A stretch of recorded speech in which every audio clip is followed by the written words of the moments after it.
In just the last few months, 2 suspects in fatal OWI crashes got off because of police errors. CBS 58 Investigates looked into how it happened and how common these mistakes are. It was extraordinarily reckless. You had been drinking, and though you're no longer charged with the alcohol violation, by your own admission you were drinking. 2015, police say then 20-year-old Dartavian Watson blew through a stop sign, going more than twice the posted speed limit, and slammed into a building, killing his passenger, 25-year-old Robert Johnson. Watson pleaded guilty to homicide by intoxicated use of a vehicle.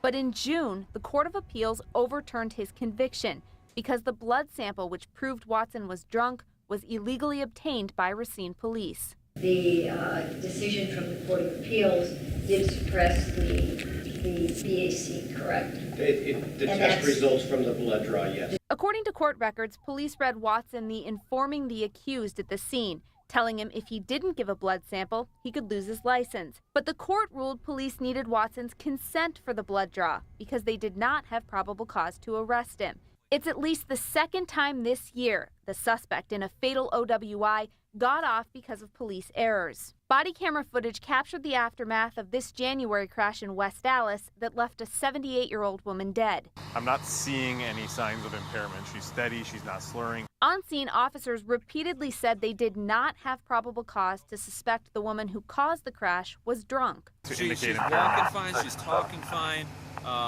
All I smell on her is perfume. But officers did field sobriety tests anyway. Imagine there's a line directly in front of you going this way. And ended up making an arrest. The suspect had a blood alcohol concentration 3 times the legal limit. But as CBS 58 Investigates first reported in July, she's not facing charges because the arrest was illegal. I think a lot of people could look at these situations and say a guilty person got off on a technicality. That's not really true. We're not talking about technicalities. We're talking about fundamental constitutional rights. Andrew Mishlove is an attorney who specializes in OWI cases. He says there are standards police need to meet every step of the way during an OWI arrest. First, police need probable cause to pull someone over. Then, they need reasonable suspicion to believe someone is impaired, like glassy eyes or slurred speech. Then they're allowed to investigate that. Ask them to get out of the car, ask them to do field sobriety tests. If police get probable cause from those tests, then they can ask for a preliminary breath test. Then they can arrest somebody, and they're allowed to ask for an official breath or blood sample. CBS 58 Investigates looked into how often police make mistakes during this process. I would say that in about 80% of the cases I review, I see police errors. The question is, are those errors serious, or are the errors serious enough to require the case to be dropped? And the answer to that is very rarely.